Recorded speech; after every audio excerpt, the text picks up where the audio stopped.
Hi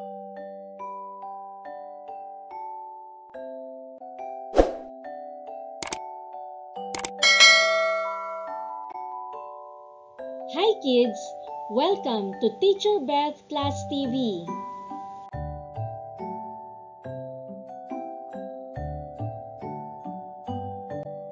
Christian Living.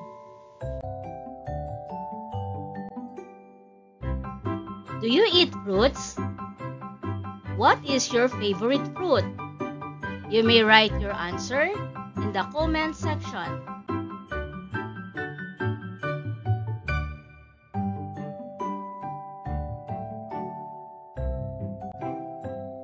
Today, we're going to discuss about the fruits of the Holy Spirit. In this lesson, you will be able to learn and understand the meaning and importance of the fruits of the Holy Spirit. Are you ready?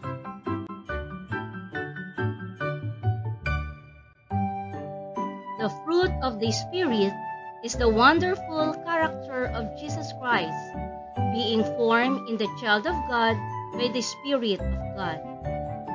God wants us to be and have the fruit of the Spirit in us.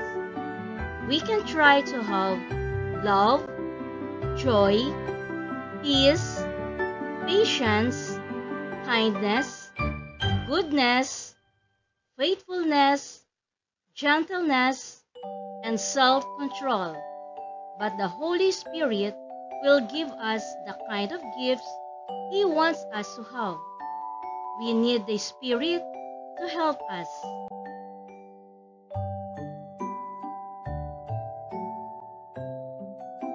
Love. Love is unselfish and loyal. Love is by doing things right and being nice to others.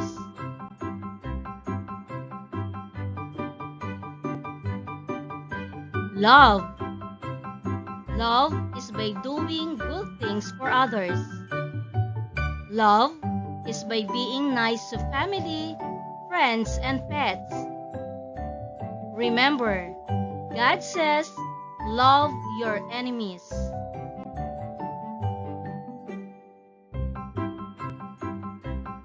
Joy. Joy means being happy and not grouchy.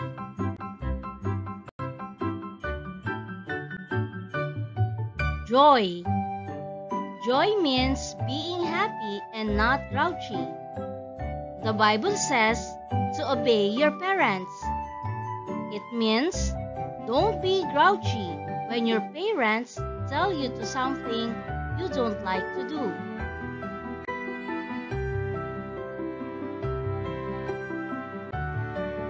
Peace. Peace is being content with what God has given us. Be happy of what you have.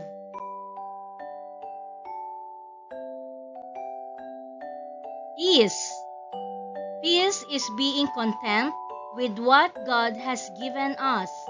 Be happy of what you have.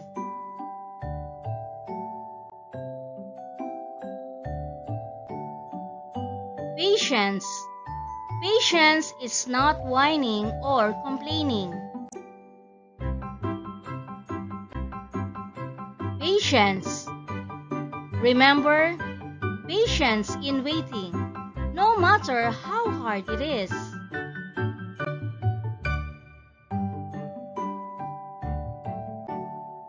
Kindness. Kindness is giving and helpful.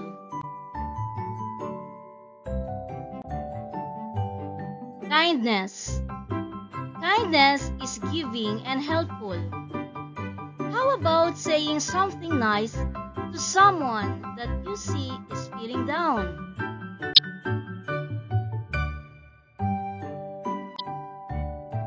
Goodness. Goodness means caring and understanding.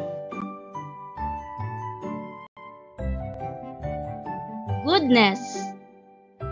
Goodness means caring and understanding. Do a little something extra to help out at home.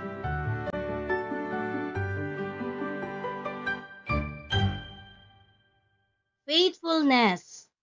Faithfulness means to be true to God. Faithfulness. Faithfulness means to be true to God. You all know right from wrong. You all know what God expects.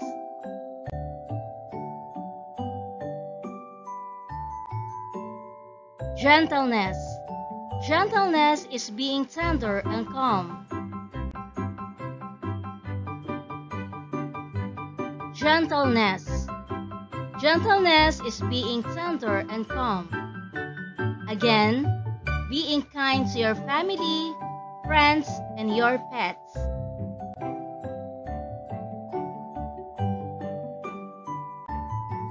Self-control. Self-control is managing your wants and emotions.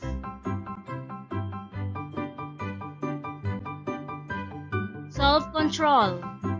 Self-control is managing your wants and emotions. Don't do things that you know you shouldn't be doing. Be careful how you act. Be careful what you say. The fruits of the Holy Spirit are the actions that the gifts of the Holy Spirit produce.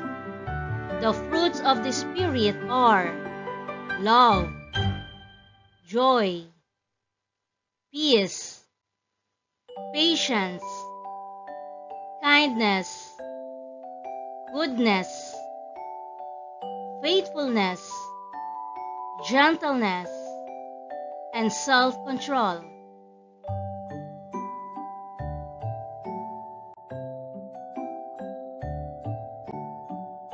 God wants us to be good fruit. The fruits of the Holy Spirit tell about the way we should treat others and how we should do things that make God happy with us. Remember, the fruits of the Holy Spirit.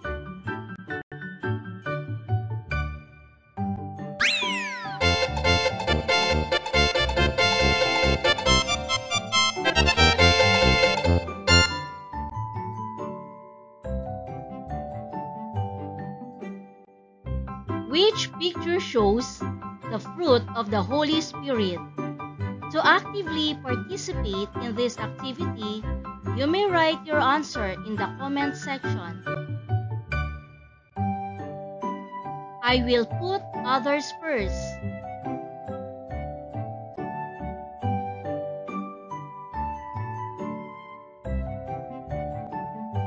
I will put others first.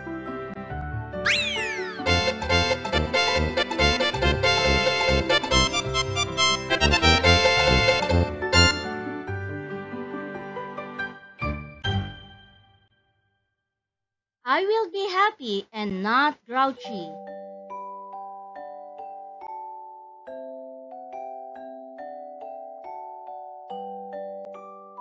I will be happy and not grouchy.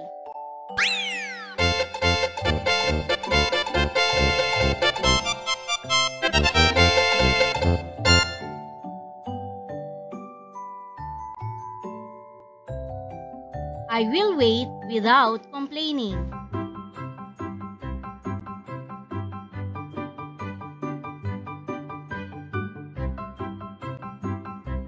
I will wait without complaining.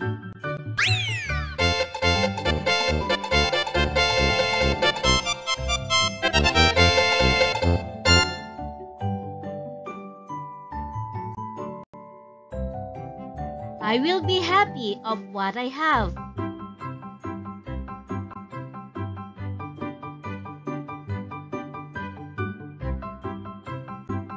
I will be happy of what I have.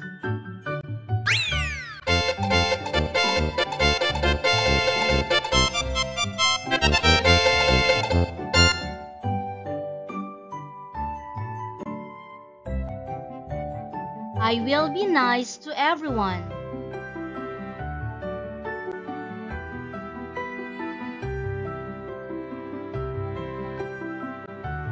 I will be nice to everyone.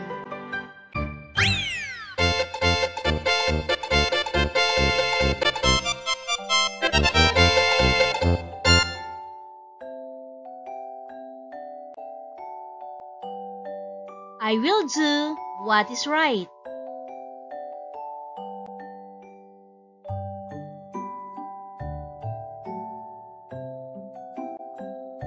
I will do what is right.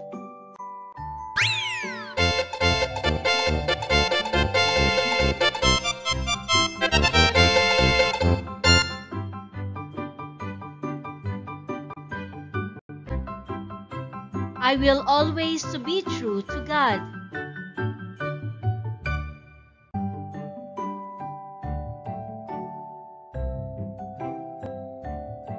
I will always be true to God.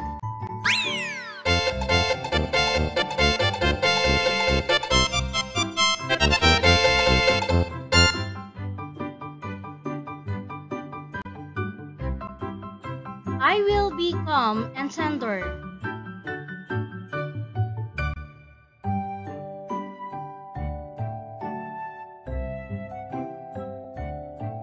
I will be calm and tender.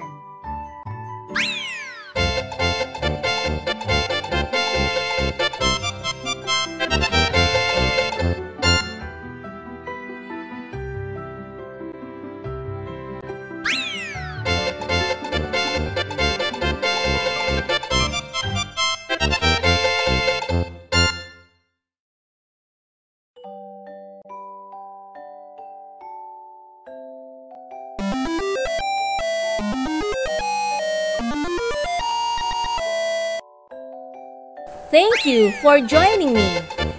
Let's learn, play, and grow together. Teacher Beth Class TV. Subscribe, like, and share. Thank you.